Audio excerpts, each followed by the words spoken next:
Give everybody a chance to get signed on. What's going on, everybody? Hope y'all having a good afternoon. I appreciate y'all tuning in. I actually do have a topic that I want to talk about, that I want to start off talking about anyway. Just happened, sparked, the thought got initially sparked from something I just saw on my timeline. So I'm going to talk about regret. And then I'm going to tie it into relationships at the end. What up, Chef? All right, so the post that I just saw on my timeline was a post by a cop that I follow, T. Norman. He went viral. He just got engaged to a white woman. But he just, I think he live in like Mississippi or something. But he posts a lot. He's got a really big following. But anyway, he just put up a post where he was talking to a man. And the caption said the man served 18 years in prison for killing the dude that beat up the man's wife. And so the man was explaining how he regret taking somebody's life. You know what I'm saying? Like, obviously that wasn't his goal. But he said the shit happened in like the mid 1930s. So he said the man beat his wife up to the point where her head was all fucked up and she was totally fucked up. And he ended up killing the guy. And so he didn't explain exactly what happened, but he was just in the post, he was saying like, man, sometimes you try to talk to people and you can't get along with everybody. And so it just made me start thinking like, man, that's crazy as fuck. You know what I'm saying? Like it brought up the topic of regret. And so it's like, damn, like sometimes people do fucked up things with good intentions, right? This man was going to go confront a man that beat his wife's ass. Now, we don't know if he went there with the intention to kill him. It doesn't sound like he did. But he has to deal with the repercussions of his actions, right? And move forward to the best of your ability. And so when you talk about regret, man, anybody can do something, say something, and end up regretting it. Something can go an unexpected way. Somebody can interpret something in a way that you didn't anticipate happening. You know what I'm saying? Like some information that you didn't know may come to light. There could always be things that cause you to be in a position where you regret something. That's why it's important to be able to forgive. Right? If you just go around holding grudges and cutting everybody off and saying fuck everybody just because something bad happened, you're never going to be able to build people around you that you can grow with. Because if you get cut off every time you do something that pisses somebody off, or every time you make a mistake or you fuck up, you're going to be isolated. You know what I'm saying? Like if people just cut you off because you do one thing to piss them off, or you do one thing to make them mad, or you do one thing to hurt their feelings, well, shit, how many relationships are you going to have that last more than a year or two?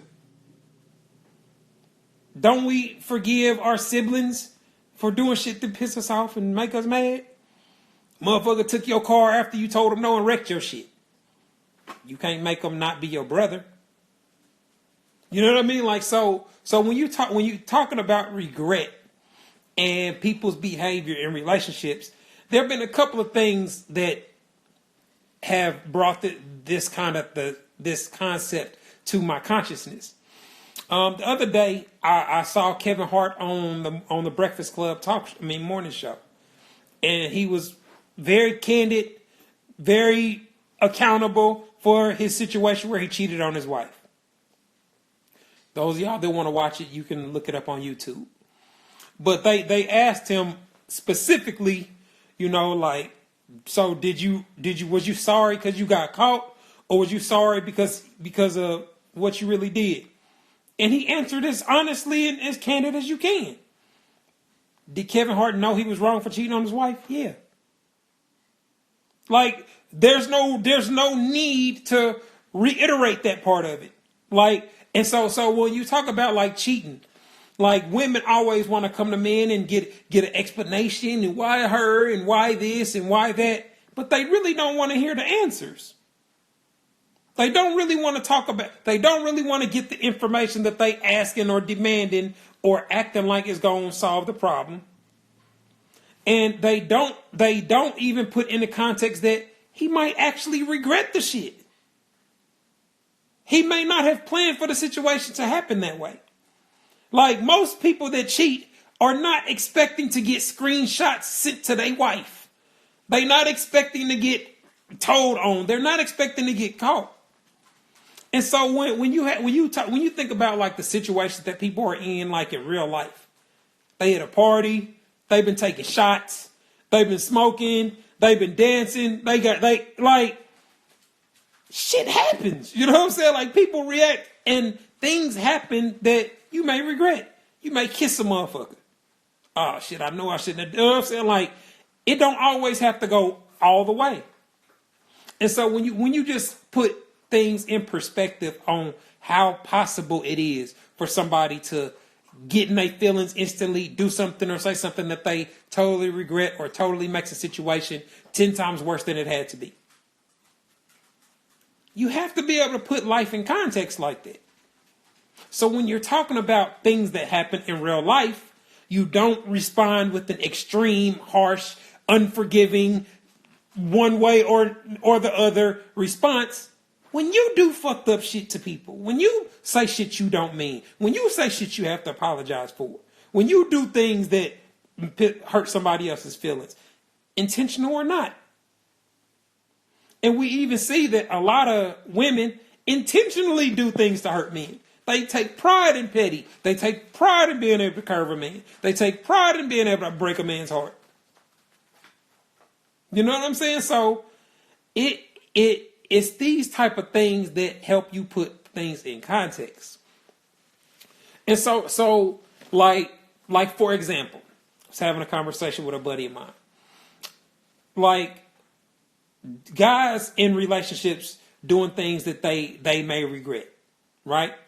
Whether it be cheating, whether it be sending a drunk text that you shouldn't have sent. You know what I'm saying? Like it could be something that significant. Okay, motherfucker was fucked up and was horny and sent a couple texts to his ex. But he didn't go see her. He didn't go fuck her. He didn't do nothing but send a couple of texts. There are women that'll end a relationship over that. Like real shit. The dude could be a good husband. He could be a good father. He could be a good provider. There are several women that would end their marriage or relationship over that. You know what I mean? And would not even listen to him when he's saying, man, I was fucked up. Man, a song came on that was out when I used to fuck with her, so it made me think about. Like, she would not listen to any explanation whatsoever when he's trying to be as honest and transparent as possible. This is how I got in that position where I did something fucked up that I end up regretting. Ain't that what you say you want when you say that you want somebody to be open and honest with you? Where they can admit you their vulnerabilities, where they can be honest about their fuck ups. Anybody can brag about what they're doing right. Anybody can tell you some funny shit. Anybody can tell you what you're doing to make them mad. Shouldn't there be more value placed on a person being open with their fuck ups and what they transgressions? You would think so, right? That's what's more difficult to do.